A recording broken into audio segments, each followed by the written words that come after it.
Hello, Kathleen fans! Bagong endorsement ni Ma'am Catherine dropped mga kasombreros.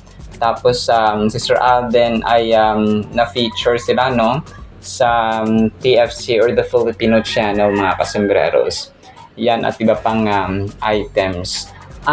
Uunahin ko muna ito. Ang isang Catherine admin no ay nag-post mga kasombreros ng yung quote ni Ma'am Catherine, reminder sa mga fans ni Ma'am Catherine, mga kasombreros, tungkol sa mga bashers na huwag patulan, no? Kasi pag pinatulan mo ay talaga tayo din ang hindi tayo magkakaroon ng peaceful at saka loving na community, mga kasombreros. Pero yun po, ayan, no, dagdag ko lang, ang eksaktong sinabi niya dito ay never mind them, huwag nyo napatulan, huwag kayong makipag-away. So yun po, no, core values ba, kumbaga pa yung tinuturo niya at saka ini-inject sa kanyang mga fans ay hindi makipag-away, mga kasombreros. So iba kasi yung artista na kunwari nakipag-away ni mga fans niya, tapos hinahayaan lang. So parang ganun ba, parang they're giving them freedom. Pero si Ma'am Catherine iba, no, talagang kusa niya na sinasabi niya na huwag makipag-away, no? Kasi kapag nakipag-away tayo ay yun na, parang sasabi nandito na huwag nang patulan, mga kasombreros. So as simple as that. So which is, ito yung isa sa mga characters or characteristics ni Ma'am Catherine, mga kasombreros, na mas lalo siyang minamahal ng mga tao because despite ng mga binabato sa kanya, no, despite ng mga fake information, despite ng mga false information, mga fake news, ay talagang she remains humble, she remains calm. Kasi yung iba talagang di ba, sina Ma'am Bea dati, nag-file sila ng mga legal suit, no, ng mga kinakasuhan talaga, mga kasombreros, para para demanda, no, yung mga ganun, no, pwedeng cyber libel and so on, mga kasombreros. So yun, moral defamation, isa rin yun, mga kasombreros. So kapag nagdemanda ka kasi, tapos matatalo yung kalaban, ay magbabayad sila ng danyos. Pero hindi yun ugali ni Ma'am Catherine, mga kasombreros. Isa sa mga hinahangaang papaugali ni Ma'am Catherine yung iniisip niya yung kalagayan din ng mga tao na they're just doing this for the job. Pero sometimes, kailangan isuppress, no? Kailangan stop, mga kasombreros, yung mga sobra-sobra na ba. So ganun pa si Ma'am Catherine, hindi siya pumapatol, hindi siya nagre-react kapag kaya pa, no, tolerable pa siya, mga kasombreros. Pero kagaya no, presidente na talaga yung inatake, tapos diretso mismo sa kanyang sarili na si Ma'am Catherine, ganda sinabi, ganyan. So yan po, no, huwag nating tularan yung gano'n na talagang presidente ang inatake, which was tayo ay medyo na biktima ng konti doon, mga kasombreros. And then ito, so next item natin. So ito na nga, nag-drop na ng bagong endorsement video. So kagabi, yung na-feature ko dito ay yung yung picture, mga kasombreros, sa KFC ni Ma'am Catherine, na kung saan ay kasama nga niya si JK Labajo, mga kasombreros. Actually, dito rin pala sila Anjay Anson ng GMA Talent, mga kasombreros. So rockstar, tapos parang nag-extra si Anjay Anson dito. Si Anjay Anson, hindi pala si Anjay Anson, mga kasombreros. Pero ang pinaka main faces dito ay si JK Labajo, Juan Carlos, mga kasombreros, at saka si Ma'am Catherine, of course, no. So credit sa mga kasombreros sa KFC. So ang kanilang pinromote dito, of course, no, yung fried chicken, mga kasombreros. Tapos may may chocolate mousse, mga kasombreros. Ang sarap, of course, na parang pala nila ito, parang Christmas promo, Christmas season promo, mga kasombreros. So as usual ay talaga nilalaro lang ni Ma'am Catherine, no? Kasi kagabi pictures lang yun ako, tapos yun nga, tinanggal na nila si Sir Daniel Padilla, no, dito sa KFC na endorsement, mga kasombreros, na dati ay Kathnel ang endorsers dito, mga kasombreros. Kenny Rogers at saka, di ba Kenny Rogers, parang ito rin yun, KFC, mga kasombreros. But correct me if I'm wrong, kasi kapag fried chicken, KFC. So ang cute na Si Kenny Rogers yata yung yung kumanta na singer na Amerikano, mga kasos, na kumanta ng Through the Years. Pero ba't ba nasingit ito? Parang, kasi ang founder ng KFC ay parang kamukha niya si Kenny Rogers, no? Pero si Colonel Sanders, talaga na si Harlan David Sanders, ang founder ng KFC, mga kasembreros. And ang meaning pala nito is Kentucky Fried Chicken. Hindi kapag fried chicken. So ngayon ay alam na natin, no? Mga kasembreros.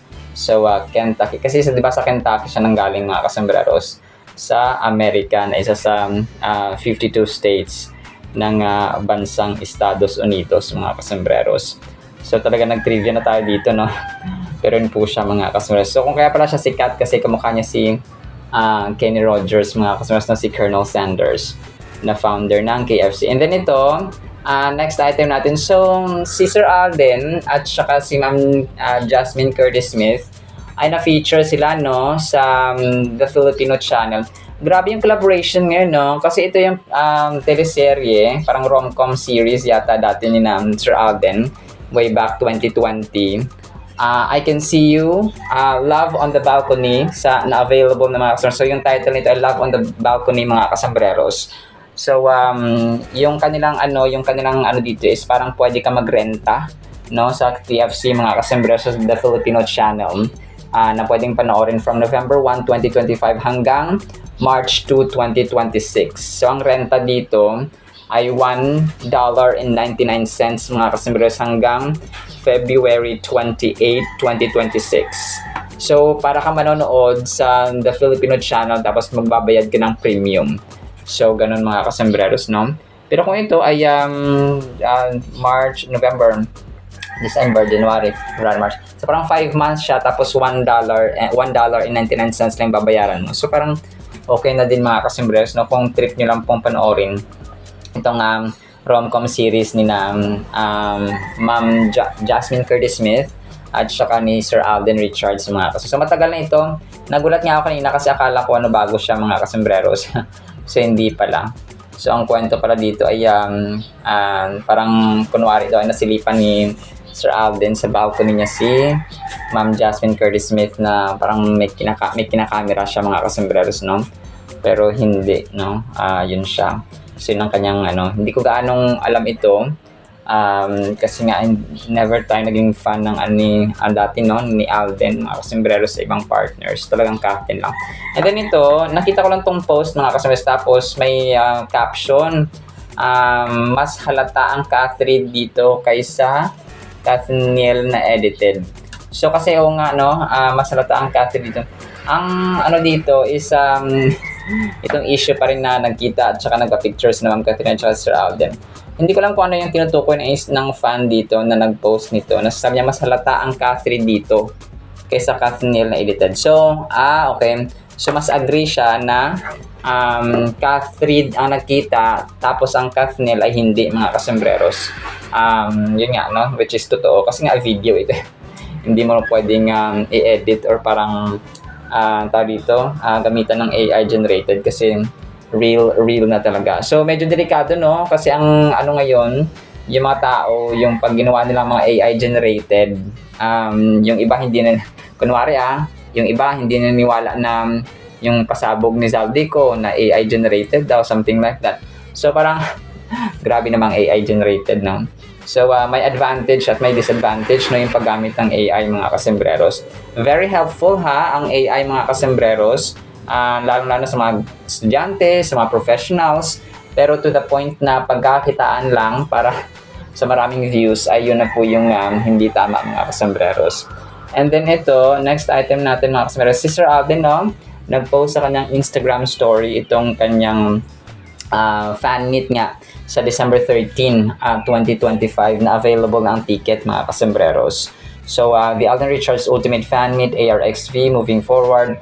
So, grab your tickets here. So, punta lang kayo sa dito sa may Instagram account ni Sir Alden, mga kasembreros. So, pwede po kayong mag-click yung doon, yung link, mga kasembreros. Tapos, try kong i-save mamaya, kung hindi ko makalimutan, no, yung Instagram ni Sir Alden. Pero, Search nyo lang sa Chrome, sa kung naka-follow naman kayo Sir Alden sa Instagram app sa inyong cellphone, ay po pwede nyo pong i-search doon. Tapos, tingnan nyo yung story ni Sir Alden. Tapos, pwede nyo i-click yung link doon mga kasambreros para ma-direct kayo doon sa mismong ticket na link mga kasambreros para kayo po ay tawag dito, makabili or makakuha na agad kasi baka magkaubusan mga kasambreros na ng ticket. So, which is, tawag dito, yun po yun mga kasambreros. And then ito, last item natin ito mga kasambreros, si Sir Alden nag-post sa kanyang Instagram account. Sabi niya dito sa kanyang caption ay, I'm not about to sneeze here. Kasi si Ma'am Isabel Daza ay English speaking, di ba? So, so parang, hindi ko alam kung ito yata yung niya, sneeze or nosebleed mga kasambreros or atching. So parang ganun. Hindi ko alam kung anong story na dito, pero ito yung caption niya sa kanyang Instagram story. So, hindi ko alam kung sarili niya ba yung pinapatamaan niya dito na I'm not about to sneeze here. So, di ba, bahing yung sneeze mga kasambreros. Something may sa kanyang ilong, so parang ganun. Pero hindi ko alam kung may pinapatamaan ba siya dito sa kanyang kasama or siya lang mga kasambreros. Pero yun po mga kasambreros, no? Sobrang kulit lang ni Phenomenal Box Office Cinema King. Alright, so yan na actually sa ating countdown items, no? Sana po ay pangin po natin ang Word of God. Today is November 18, 2025, Tuesday na po. Blessed Tuesday po sa bawat isa. Sana po ay pangin po natin ang napakagandang salita po ng Panginoon. At para po sa ating Word of God ay huwag po tayong matakot, ha? Kahit ang title po natin ay ang dapat katakutan. So Luke 12:4-5, and I say to you, Jesus Christ speaking, my friends, do not be afraid of those who kill the body, and after that have no more that they can do. But I will show you whom you should fear. Fear him, God, who after he has killed has power to cast into hell. Yes, I say to you, fear him, or fear God the Father, mga kasambreros. So si Lord Jesus Christ po dito ay pinapaalala sa atin at sa kanyang mga disciples, mga kasambreros at that time, kung sino dapat yung katakutan. Kaya ang dapat na someone, ang Diyos na dapat katakutan, mga kasambreros, that we should be afraid of, mga kasambreros.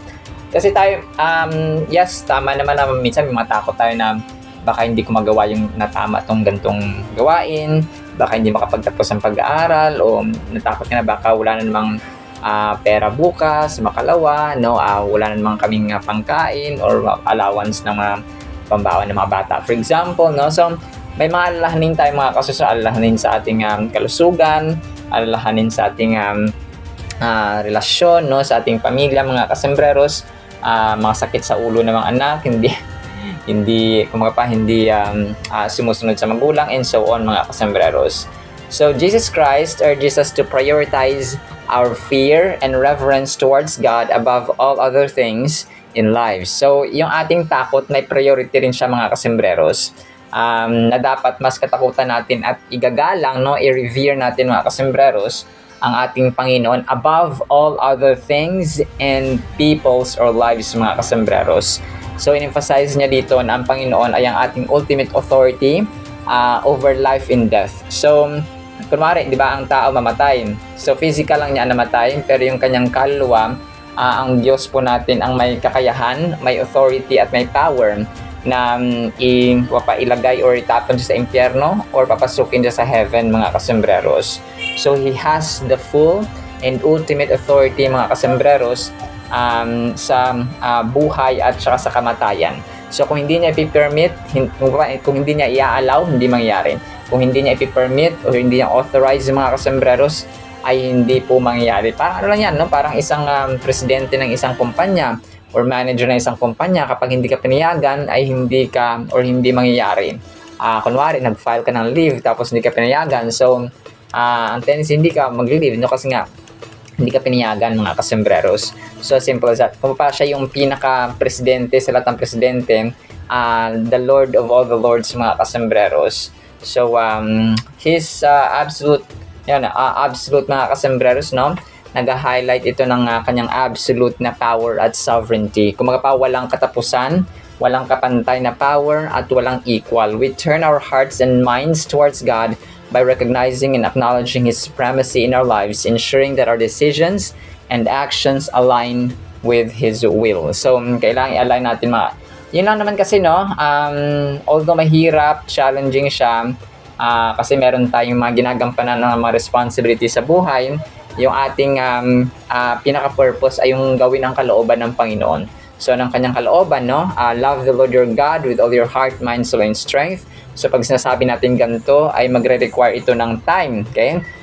Magre-require ito ng, maglalaan talaga tayo, no? Kasi ito yung pinakaunang utos. So, maglalaan tayo ng oras sa pagbabasa ng kanyang salita, sa paghahayo, pag-share ng kanyang gospel, ng ating pananampalataya, pag-testify ng kanyang kabutihan, pag-share yun yung pag-share natin sa ating mga social media, no, ng mga kabutihan ng Panginoon, ng salita ng Panginoon, no, ng kanyang kadakilaan, and so on, no, mga good news, no, and even trials kung meron tayo, tapos ang trials na ito ay ginamit ng Panginoon para tayo ay mapagtagumpayan, no, and mag-glorify siya, mga kasambreros. So, kapag ginagawa kasi natin yung kanyang kalooban, ay nag-glorify ang Panginoon, mga kasambreros. So, it requires time, effort, no? Talaga mag-effort tayo, no? Pag sinabing, love the Lord your God with all your heart, mind, soul, and strength, mag-effort talaga tayo kasi nga gagawin natin yung kanyang kalooban.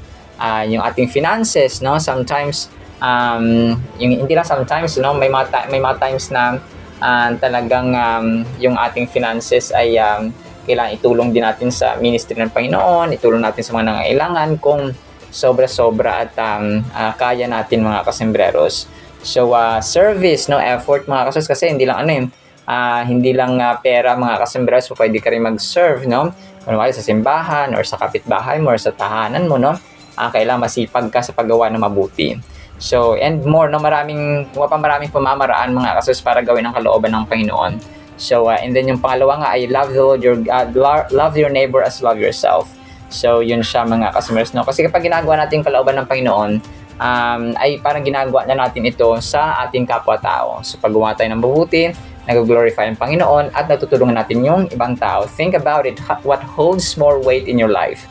The opinions of others, your own desires, or the will of God? So, ito, nagmamatter ito, no? Ano ba yung mas matimbang? Ano ba yung mas mabigat para sa ating opinion ba ng ibang tao? Yung ating mga sariling mga ambisyon, mga desires, mga gusto, mga pangarap, or the will of God? So, hindi naman ibig sabihin na pag ginawa natin ang will ng Panginoon ay hindi na tayo mangarap, hindi na tayo magtatrabaho para sa ating sarili, no? Hindi naman ganoon yan, mga kasembreros, no? Balanced life ang gusto ng ating Panginoon. Jesus is challenging us to place God at the center of our lives, to fear Him above all else. This fear is not about being scared of God, but rather about recognizing His greatness, holiness, and authority. So, yun ang sasabi natin na ang takot na ito sa Panginoon, na dapat katakutan, ay nagpo-produce pa siya ng good attributes, ng good things, mga kasembreros, ng good characters, and ng good results.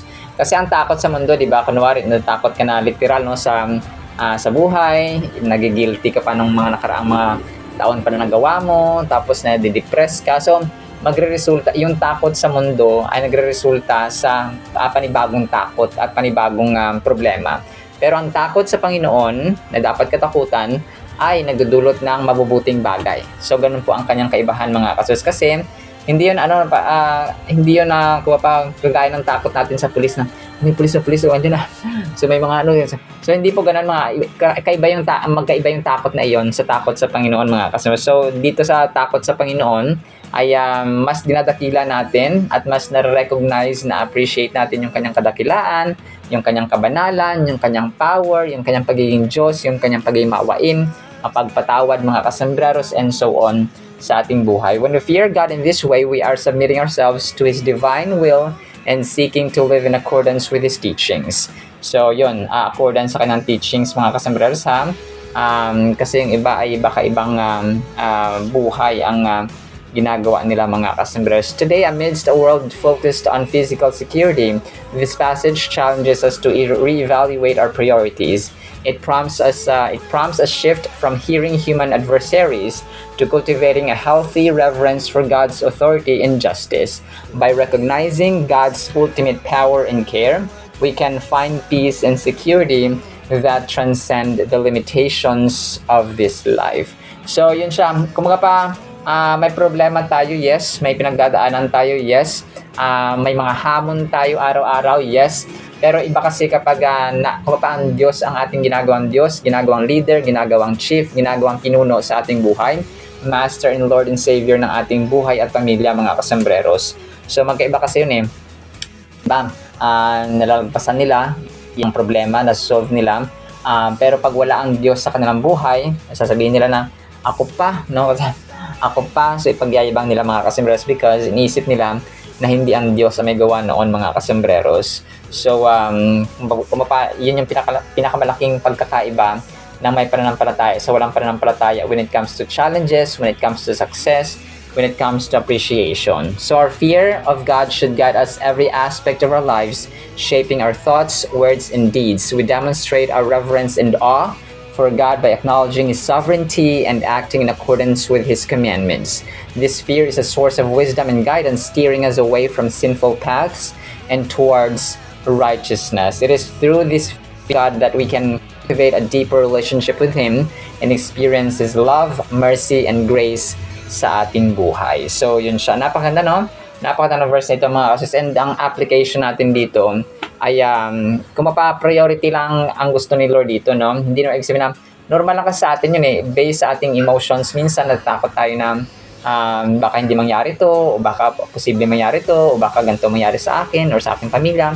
So normal sa atin yun, but do not be stuck, no, dun sa kalagayan na yun. Don't stay, don't remain sa situation na yan, mga kasambreros, kasi kapag na-stuck ka dyan, ay naku po, baka malugmok ka at mahulog ka, mga kasambreros, sa depression at anxiety, which is kumapagawa ni Satanas, mga kasambreros. So ang dapat nating katakutan ay ang Panginoon, because it will result to a more special, more loving way of living, mga kasambreros. Alright, sinama sa ating Word of God, ha? Nawa po ipagpalaan po tayo ng pag-ibig, pananampalataya, pag-asa, priority, kung sino dapat ang katakutan. In the mighty name of Jesus we pray. Amen and amen. See you sa next segment, mga kasambreros, and paalam po.